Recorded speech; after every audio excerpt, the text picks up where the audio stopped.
you know, that can't have everything, right? Yeah, it ultimately seems like when you're looking at the American League, there could be a little bit of shuffling for the Central there um, with Cleveland. They could shuffle, but it seems like the only thing we're really jostling for in the American League is basically amongst the wild card teams who's going to be wild card 1, wild card 2, wild card 3. Just what order are they going to come in? Where at least the NL, there's a little bit, and by a little bit I mean there's Like one extra team. exactly. It's San Diego, like Philly and Milwaukee are just fighting for 2 of those spots there. So that's pretty Yeah, I mean, in much fairness, in the National League, they're closer. yeah, there's more fun in the National Like League. the Yeah. American League, it's like barring a collapse, the 6 teams that are making it, right? Because whoever wins the Central, the second place team is gonna be a wild card team at this point. Yeah, it looks like yeah, and right now, you got Cleveland and Chicago are going to head off for a series here. So this is something where if Chicago doesn't maybe sweep or take the majority of it, then we know the 6 teams pretty much. It's just a matter of what order like the wild cards are going to come in. But we'll talk a little bit playoffs kind of as we go throughout here. But yeah, it's kind of straightforward there. But there's some more relevant news and notes on various players. So of course, as we come down the stretch, we're on milestone watch. So Aaron Judge is now up to 59 home runs. That 61 is well in reach for him. And when you start looking at Judge's numbers, we spent a lot of time talking about Paul Goldschmidt potentially getting the NL Triple Crown if things pair out well for him. We might have been overlooking the fact that Aaron Judge could easily win the American League Triple Crown because he's got the home runs and he's definitely not he's not losing that. I can almost guarantee you that. That is certainly going to happen. RBI, he's pretty much got locked down. And in terms of batting average, he's tied for second and only 1 point behind Luis Arias in Minnesota. So Aaron Judge, we both kind of said he's probably going to get the 61 or above. So that's not really the issue. So I guess my question to you here is, do you think Judge pulls it out in terms of batting average to win the American League Triple Crown? It's possible. I mean, he's been red hot down the stretch here. Um, it's it's certainly possible. Look, he's also tied with Xander Bogaerts too, at the 316 spot. But in fairness to Judge, he's got like 10 more at bats right now, 13 more at bats than Bogart, so he should probably get a little bit of a nod there. Um, it's possible, right? The only thing he needs to do is outpace Luis Arias by like 2 points in batting average. That seems a lot easier than what we had prescribed for Paul Goldschmidt, which was beating Freddie Freeman and then also jumping like 2 other dudes in homers and then hoping somebody else didn't hit RBI, right? So like I think Judge has a much cleaner path to the Triple Crown. And it's still going to be tough for him because when you look here in September, Judge is hitting a cool 491, but this isn't like a Goldschmidt situation where he's hitting, 200 in this area. I mean, you got Bogarts in September who's hitting 392 and Arias who's hitting 308. So it's, they're going to provide stiff competition down the stretch for Judge to get the American League Triple Crown. But I think he's going to pull it out. I think he's got a legitimate chance to do it. And I so think here's he's going to get there. my question. If he takes the Triple Crown, do you hand him the American League MVP? He'd have my vote. Or does it still go to Ohtani? Judge would. I think if Judge wins the Triple Crown, I would without a doubt give him my vote that I don't have. Yeah, it's because here's the interesting thing, right? Like we had Ohtani win the AL MVP last year, right? Now he's hitting for a higher average. He has less home runs this year, but he's hitting for a much higher average than he did last year, and he's pitching better. But Judge, who finished fourth in the AL MVP voting last year, is having just a monstrous season. So the question is having this huge of a season enough to outshine a guy who won the award last year and then is statistically having a better year this year? And I mean, that's the argument. When you look last year, like the highest WAR player was in the American League, at least, was Jose Ramirez at 6.4, and Judge is above 10 this year. Yeah. Like this is more Ohtani. If we're only going to look at Ohtani and Judge in a vacuum here, Ohtani has more competition this year for it. And it's one of those things where if Judge, let's just say he gets the 62, just one more above Maris's record, If Judge hits 62 homers and wins the American League Triple Crown, again, I think you have to give it to him. And it's no knock on Ohtani. It's no indictment on Ohtani at all. It's just what Judge did this year. I mean, here's the thing. With Ohtani, the Angels stink. Without Ohtani, they stink a lot more. I have no clue where the Yankees would be this year without Aaron Judge. Right. I mean, I get that argument that the Yankees are still leading the division and the Angels just got eliminated from the playoffs on Sunday, I believe. I thought that happened in June. Well, probably. I think it happened. They mathematically got eliminated. Madden, to be honest. But, they mathematically got eliminated recently, yes. So like I get the people who are like, well, Judges had more pressure on him. I'm like, well, no, because Ohtani's the only dude on that offense, right? Like, I know Mike Trout showed up for a week, hit 6 home runs, and then cooled way off. But Trout was gone for like 2 months. Like, Ohtani's the only dude on that offense, and he's still putting up numbers. And he's the only guy you have to be concerned about on that pitching staff, except for like Sandoval every so often. And he's still shutting down opposing offenses. So while I get that the argument is, well, this guy's team made the playoffs. Okay, but it's not a one team. Like, if that was the case, then how does Trout have 3 AL MVP awards and he's only made the playoffs once? Yeah, it's not because the Yankees. I don't. It's the whole argument. Like, I think you see it more kind of in the NFL. It's like the NFL hands the MVP to the best player. That's just what they do. It's not value. Well, no, they hand it to the quarterback. Or the best quarterback. Yeah. The best quarterback. So it's something to me where if Ohtani's not on the Angels, they're worse for sure. If Judge isn't on the Yankees, especially looking at this collapse that the Yankees had, that Judge nearly almost he struggled for a little bit there, but he offset how bad it really could have been. It could have been a one of the biggest collapses we've ever seen in Major League Baseball. Well, that's true. But again, that's a what if. That's a big what if scenario because it's something. And what if he was playing in an entire? What if he wasn't playing in an entire division with the most hitter-friendly parks on the planet? No, like that too. Then he doesn't hit, like, you know what I mean? Like, I get it. They're in the middle of a playoff hunt, but at the same time, they were on cruise control for a while. So, like, could you really say that his numbers had anything to do with them getting up to 15.5 games in front? Not really. Is he being clutch now? Yeah, sure. But if the Yankees don't trade Jordan Montgomery, do they need him to be as clutch now? Probably not. So, and I will still contend that they have guys like Rizzo and Donaldson and, Stanton and like 3 other dudes that just show up and hit pretty well too. So, as compared to Ohtani, he's the only dude in that lineup regularly because Rendon's been out basically all year. None of their other outfielders have been able to hit aside from Trout when he's healthy, which is kind of half the time, right? And he's got like most of their pitching wins. Yeah, like I said, I think if Judge gets to 62 and wins the AL Triple Crown, he would have my vote. But again, I don't have one where it counts, so I guess I just get to say it here and we carry on. But we'll see what happens. Albert Pujols is at 698. We don't need to harp on this too much. I still think he gets to 700. You in the same boat? Yeah, I think it'd be really cool if Judge and Pujols hit 62 and 700 on the same day. Ooh, if we were bringing back the bold prediction, that would be cool. That would be fantastic.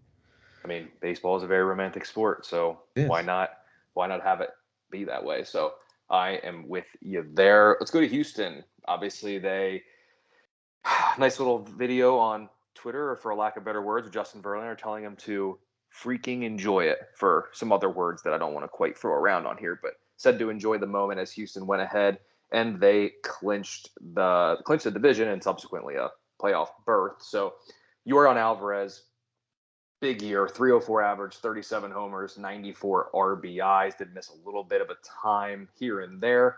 But when you look what he's done lately, he had a rough. It's very weird for a guy like Alvarez to say that he had like a rough stretch per se, but in August he only had an 87 WRC plus, so he struggled in that month. But he's come around here in September and October having a 258 WRC plus in the arguably most important time for those in head-to-head fantasy baseball leagues. So how, with Yordan Alvarez, the big thing was it seems like every season it's almost like the Houston, please play Alvarez enough so that he can maintain outfield eligibility for the next fantasy season. That way we're not stuck with him in only the DH spot. He certainly did that this year. I mean, Alvarez is one of the best pure hitters in the game. We know that, but for, he's obviously going to be a key piece for the stretch run here. But for 2023 fantasy baseball, is there really anything different to expect from Alvarez besides, above average power and a good batting average? I mean, that seems like his MO, and that's not going away. Yeah, I mean, if you're expecting double-digit steals from him, I'm sorry, but that's not his game. He's going to hit in the middle of that potent lineup. He's going to be there for a few more years to come because I believe he signed an extension with them, if I'm remembering correctly. Yeah, he's going to be a DH outfield eligible guy with a nice high batting average, also nice high on base percentage, and quite a bit of pop. That's what you're getting. Yep, and when you look here at impressive September, he does have a 10-game hit streak currently working in which he's hit 459 with a 664 WOBA, a slug north of 1100, a 353 WRC plus, and 6 home runs and 6 doubles. So 12 of his last 17 hits have gone for extra bases during the stretch. Just insane. That's how you get a slug over 1100. Yeah, it is insane. He's so good, and don't discount that one stolen base. It's pretty good. I'm pretty sure somebody fell asleep, or he pulled a George Springer. Did you see the clip of George Springer? Oh, the one that's going around now is like a meme. Yeah, where he woke up and then the Orioles guy didn't actually touch him, and then he just like slid his foot in very slyly with this big old smile on his face. Oh, you gotta love it. I mean, hey, one stolen base, one caught stealing. Next year if he goes 2 for 2 stolen base attempts, that could be quite intriguing. But let's head over to the National League. Spencer Strider went from relative, I don't want to say unknown, I hate to call anybody that, but to fantasy baseball darling, essentially, breaking big unit strikeout record, becoming the fastest pitcher to reach 200 strikeouts in American League and National League history. And when you look at his numbers this year, I mean, I don't know how else to say it other than the fact that he's just been so good. WHIP below 1, and ERA in the mid 2s, coming in at 2.67. Obviously, the strikeouts are insane. So Spencer Strider going to be big for them down the stretch. What's the 2023 outlook like for him? Obviously, he's got a good offense backing him. When you look at his numbers, he's been good in his home park, actually even better in his home park than on the road. So what's the ceiling in 2023 for Strider? Look, I'm not sure. I'm not going to go to Fantasy Ace with him just yet. But I think he could be a very good SP2. I don't think there's any doubt about that. I think they're still going to keep him a little bit on the innings side of things a little bit. He's at 131.2 innings right now. That doesn't include postseason, which they're basically guaranteed to go to. So which ups the stress, right? And we talk about innings, but it's really about the stress innings. Correct. Like if they're all easy sailing against, I don't know, Oakland, it's not a huge workload compared to facing a guy on base every inning against the Mets offense, right? And in the postseason, even if you don't have anybody on, you're still under a tremendous amount of stress each inning. So that being said, I don't know that he gets above, I'm going to say 170 innings next year, tops, which is still pretty solid, but he's not quite to ace level for me for next year. I'm going to put him in a very good SP2. Is there any concern? Because, a lot of times with starters, you always hear the, 2-pitch starters don't pan out for long, or like success is like close to like a flash in the pan. When you look this year, fastball and slider is over 95% of what he throws. He lives off those two pitches. He'll, mix in a changeup every now and again, but he's predominantly a fastball slider guy. Is there any concern, like long-term, about being a two-pitch starter? Because a lot of times, you've seen it with two-pitch starters, is the second they struggle, everybody loves to call out that they're only two pitches and, they'd be better off in the pen and everything like that. I mean, he's shown success this year, but any long-term success or any long-term concerns with only two primary pitches? No, I think he'll mix in more changeups next year.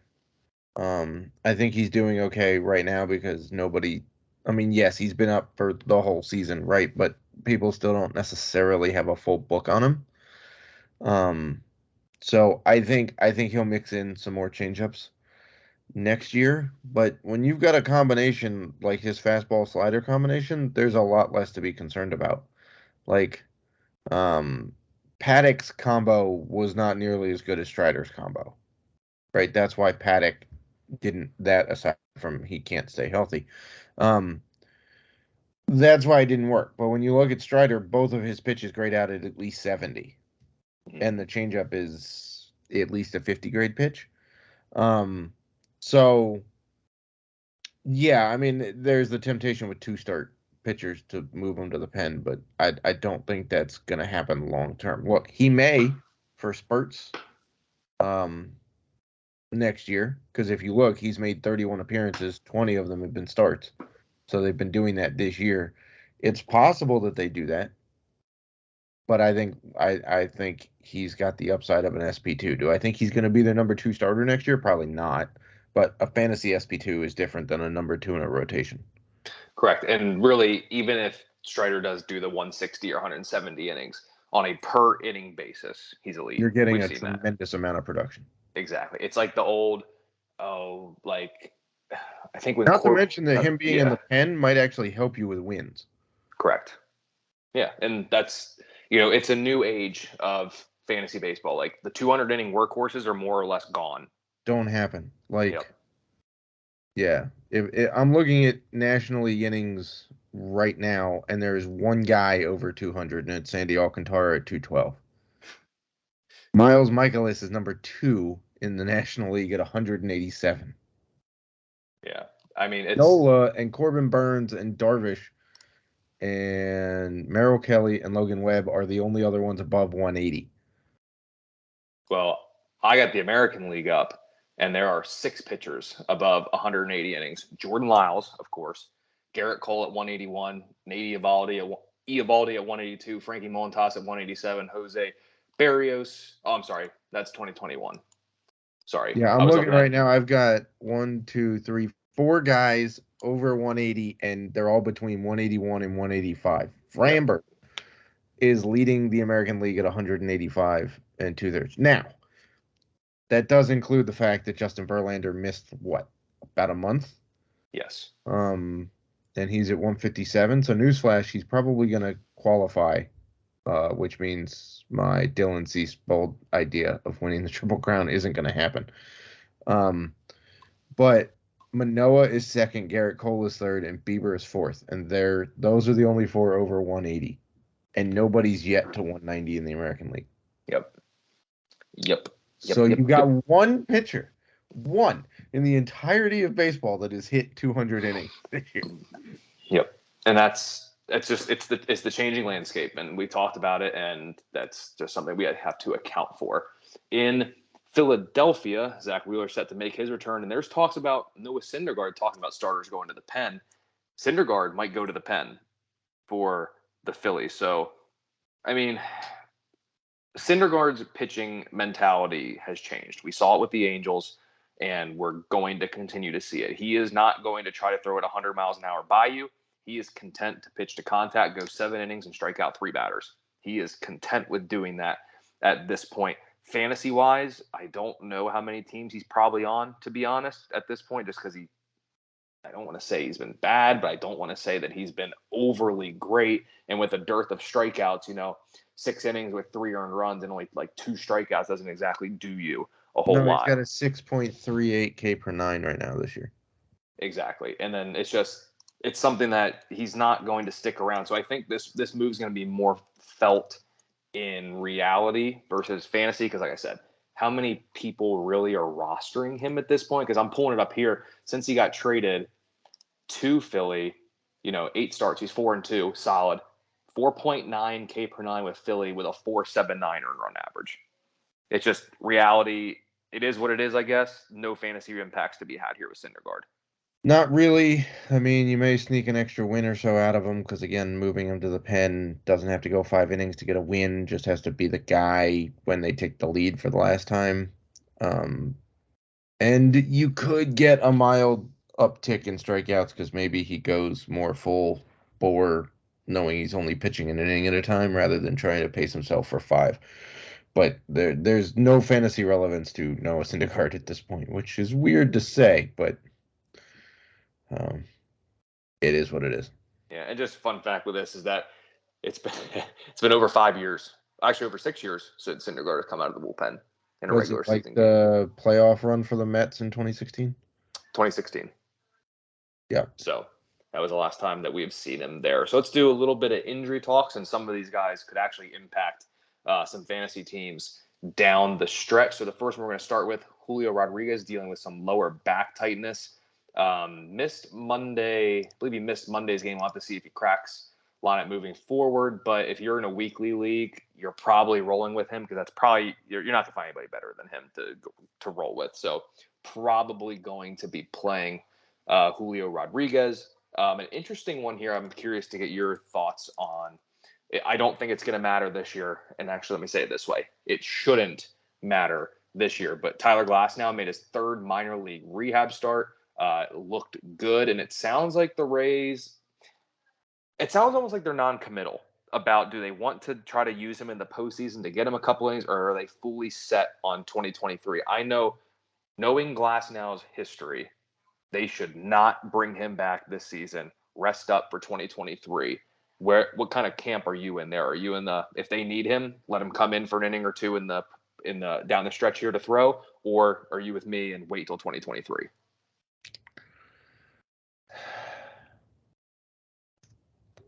I'm torn on this, as my pause would indicate. Look, I think the Rays are trying everything possible to make a run in the playoffs this year. Do I think they have the offense to make a serious run in the American League? Maybe. If you get Glasnow out there,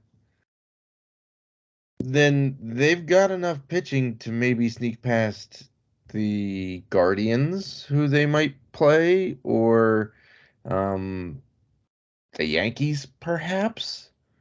So I don't know. I could see them doing it. I see the value in, hey, let's just pack it in. If we make the postseason this year, fantastic. But let's have a healthy um Tyler Glasnow next year. We also get Shane Baz back next year, probably. Um, and so you have a full 1-2 to lead your rotation next year, plus McClanahan for a vicious 1-2-3. So I see both sides of it, but theoretically, if you get Glasnow back, are you telling me the Rays don't have enough pitching to make it past like Cleveland, or if they play them, or perhaps um, the Yankees, who are struggling right now? Maybe. It's one of those things. Like, I think Glasnow is such an important piece to the puzzle, just in general. I know the Rays always find these pitchers that they just I mean, they've got churn out. dudes coming, right? Like Taj Right. Bradley is down there, and he's their number one pitching prospect, and nobody is talking about him. Yeah, He and could be on anybody else's team. He would be a bona fide ace. On Tampa, he might be fourth in their rotation. Yeah, I think I don't see a need to rush him back this year. Save up for 2023. He's too good of an arm to try to bring back here. And if I just don't envision Glasnow pitching 1 or 2 innings here or there in a relief appearance in the bullpen to be that's not going to be the make or break point for this Rays team. It's going to be if they can hit. We know they can limit opposing offenses with their pitching. Can they hit? Glasnow's not going to help the lineup. So Right. So right now, based on the way that I'm reading the playoff standings, the top 2 division winners get a bye. The rest of the 4 teams play best of 3 series in the wild card Mm-hmm. rounds, right? So I believe that means that Cleveland would right now play Seattle, who is last in the wild card standings, and Cleveland is the worst division winner. And then Toronto and Tampa would play each other, with the higher seed hosting the 3 games. So right now Toronto would host the 3 games in the wild card. It's conceivable to me that Tyler Glasnow makes a difference in that series. Mm-hmm. And then if you get to the divisional series, who knows? Right. Does Glasnow make, like, let's say Cleveland knocks off Seattle. Okay, so now you've got Houston, New York, Cleveland, and Tampa are left. Tampa's the worst seed, so they got to go against Houston. Probably doesn't help them against Houston. But let's say Seattle knocks off Cleveland. That means Tampa gets to play the Yankees. Does Glasnow help Tampa against the Yankees? Yeah. Yeah. I'm in the camp of waiting till 2023, make sure that arm is fully healthy of him. And I think there's some selfish reasons in that because I would like to draft Tyler Glasnow in 2023. So I think that is Spoiler where, alert. for real. That'll be well known. As you're looking at the agenda here, I'm going to save this guy for a little bit later, actually shortly hereafter. But I want to talk a little bit Ozzie Albies. Just a rough year. There's just no other way to kind of put it with him. Came back, missed a lot of time due to, I believe, it was a foot injury, and then comes back sliding head first into second, and there goes the right pinky finger. So rough year for Albies. He's going to miss the rest of the regular season, kind of see what happens from there. Should be fine for 2023. But I guess those fantasy baseball managers who picked up Vaughn Grissom and have been using him will now get to enjoy his production the rest of the way down the stretch. So any comments on the Albies injury or fantasy relevance that will be maintained for Grissom? No, I mean Grissom will continue doing what he's doing. He'll be on the playoff roster at this point. But yeah, I mean, what you see is what you get with Vaughn Grissom right now. Whether he's on the roster at the start of next year, I don't know. He could be sent back to AAA since he never did AAA. It'd be weird for them to do it, but other things have happened. So I would hold Grissom. You'll continue to see him play down the stretch. Yep. And then before we hit the level of concern like we always do, just want to do a little quick hitter here. Just want to go back to the MLB trade deadline because a lot of times this is where we kind of see how those deals panned out. So just going to hit us with the best and worst move at the MLB trade deadline. I'm going to go with the best move first because I don't want you to take mine. And that has to be St. Louis getting Jordan Montgomery. I think it's far and away a winner. There are going to be some trades that we're not going to know a true winner until maybe a year or two away. Wink, wink, Juan Soto deal. Wink, wink. Have to see how kind of like stuff like that pans out. But how do you not go with Montgomery? 5-2, almost a strikeout per inning, a 2.35 earned run average. I wrote about it in one of the daily roundups, I think, or maybe it was an Underdog article where he was a play of the day for me. But his pitch mix has flipped a little bit in St. Louis. And I also think there's a little chip on the shoulder being dealt from the Yankees for what arguably feels like no apparent reason. So I think for me, the best move at the deadline is Jordan Montgomery. And I was hard pressed to find any other move to rival it. Yeah, See, you were going to take mine. See, you were going to take it. well, That's why I I went have it first. listed as a different one, um, but yeah, I can't find. I mean, it's sealed up the division for the Cardinals. Yep. Like, if you don't have Jordan Montgomery out there, I'm not sure that they have the lead in that division that they do. Um, I mean, dare I say they got an impact arm for nothing? yeah, I mean, Harrison Bader's yet to play. At least for this year, obviously, yeah. But So, yeah, they gave away a dude who wasn't going to play and yep. probably wasn't going to play in that outfield as currently constructed in St. Louis because they always seem to have 17 flipping outfielders. Um, I mean, I'm not getting, like, think about the dudes they've dealt that are starting outfielders somewhere else because they didn't have room for them. I Mm-hmm. mean, Randy Arozarena was one of them, right? Harrison Bader got moved. Um, who the heck is the Nats got last year at the deadline? Lane Thomas. Mm-hmm. been pretty solid for the Nats. They didn't have room for him either. So it's pretty surprising the depth that the Cardinals have. But yeah, that one's certainly the best move. I would say for long-term future, it would be the Soto move Right. in perspective, for the Nats. CJ Abrams has been a magician at shortstop. Mm-hmm. Defensively, it's just amazing. His bat is starting to come around as well. And now, by the way, all of the guys that the Nats got from the Padres are now getting playoff experience with the Fredericksburg affiliate of the Nats as they made the Class A playoffs. And Jarlin Susana, the 18-year-old fireballer, started game 2 for the Nats affiliate for that one. So now you're getting a winning culture in your farm club. You're getting playoff experience for guys coming up. And when Mackenzie Gore comes back, there's another massive piece in the rotation. And Juan Soto continues to get booed in San Diego. Um, but I will take the lead on the worst move, and for me, it's the Yankees trading Jordan Montgomery. So that was the Well best played. move for St. Louis. It was also the worst move for the Yankees. They also got hammered with the Frankie Montas injury at this point too, with the shoulder inflammation, which is never good for a pitcher. So the pitching depth slash swappity do that they did at the deadline did not work in their favor. They still have Garrett Cole and 17 question marks for the rest of the season here, and they did not make a push to go get either of the Reds starters who were available. They did not make a push to go get Pablo Lopez from the Marlins. Um, they didn't make a push to go get really anybody else that probably could have been available at the deadline. John Manea might have been the better option from the A's there, although he's had ups and downs in San Diego.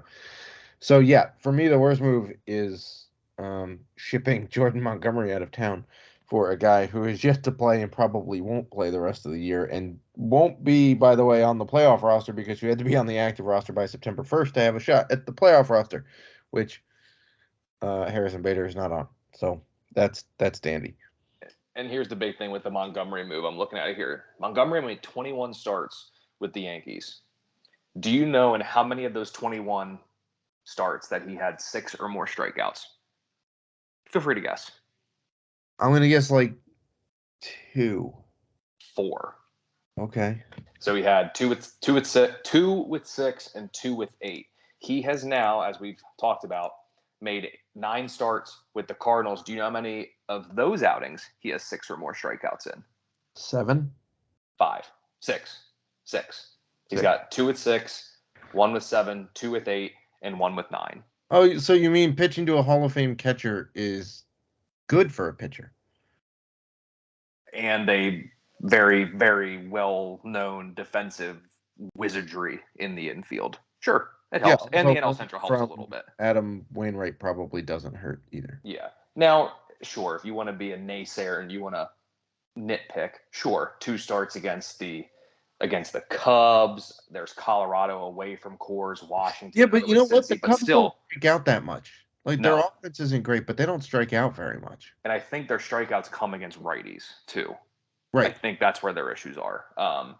But yeah, I mean Montgomery, I mean, yes, that He's move on the pitching other angry. side. He's doing. Yes, that I think the worst move, other than the Yankees dealing Montgomery, would be the Montas deal. I think they're going to regret that when you look. He's been bad with the Yankees. He had shoulder issues earlier in the year. They said, screw it, we'll get him and get rid of Montgomery in a subsequent deal. And all Montas has done is had a 6.35 ERA across 8 starts with the team and a 7.49 K per nine. He's striking out less batters than Jordan freaking Montgomery is. Yep. Look at that. And health concerns.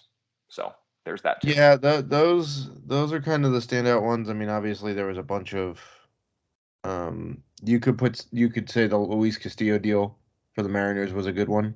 Yes. Because it shored up their playoff And run. he's But been and he's been darn good for them. yeah, they also have him for like what, another year or 2? Something like that. So you can make that claim, you could also make the claim that Milwaukee is closer to the playoffs now than they would have been had they kept Josh Hader because Hader blew up. But I don't know that he would have blown up to this extent had he not gotten traded. So that's tough to make the claims about.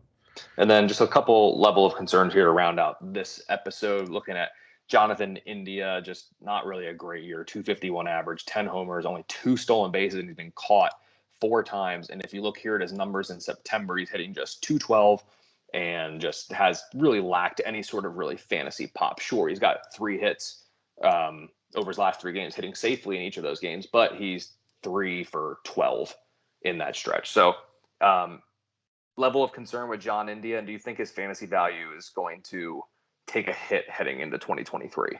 No, I think the concern is that he's tired of playing baseball for a team that sucks nuts and has all season. There's your clip. And not being in any game since, I don't know, March. Like, they traded everybody. There's nothing to play for in Cincinnati. All of their top prospects are in, like, A-ball, basically. Mm-hmm. So, it's going to be a couple more years before their full grouping of guys comes up. I mean, I know Matt McLean's close, but, like, Eli De La Cruz is still, like, a year and a half away. And, a couple of their pitchers are still a little bit away. So, yeah, I think it's just, hey, man, I just want to get this over with. I kind of have to show up to the ballpark every day, so let's just try, but not like try. That's kind of what's up with India. So I'm not. Yeah. And then what about in Boston with Tristan Casas, who rough start to his big league career, but again, he's a rookie. It's going to happen with your first taste of Major League Baseball action. Now, he was well renowned for like plate discipline in the minors and stuff, so it's a little bit interesting to see him go 3 for 34, hitting less than 100 here at the start of his career, and his strikeout rate being at 30%. So, is there any long-term concern with Casas, or is this more of like a, hey, he's a 22-year-old kid at the game's highest level for the first time, getting his first taste of major league pitching? It's hard. We can't judge him on this cup of coffee. Yeah, it's more so that also Boston's got nothing to play for. So I mean, I know that he's trying. So he also came up when they were closer to making the play. Like if they had gone on a run, they could have theoretically had a shot, though they would have needed like 4 other teams to collapse. Um, but yeah, I think it's mostly that that offense is pretty down right now, aside from Bogarts. So. I think it's more of that. Like he's getting his first taste of pitching. The majors, they bring in a lot more different relievers like every game than they do in the minors. So, and now in the minors they changed the schedule up so that it's like you see the same, like at least for the Omaha Storm Chasers, which they're about 40 minutes from me. They play basically like the same team for like a week, and then they move on to the next one to help keep travel costs down and stuff. Mm-hmm. But that also means you get the same looks at like everybody for a week. Whereas in the majors, you're going to see one guy once in a series, and then you may not see him again for like a couple more months. Yeah, it's pretty hard to adjust to that. Yep. Yeah, I'm in that boat too. It's nothing to concern about. And hey, if this could present maybe a buying opportunity in 2023 at a value, sign me up. I'm okay with it.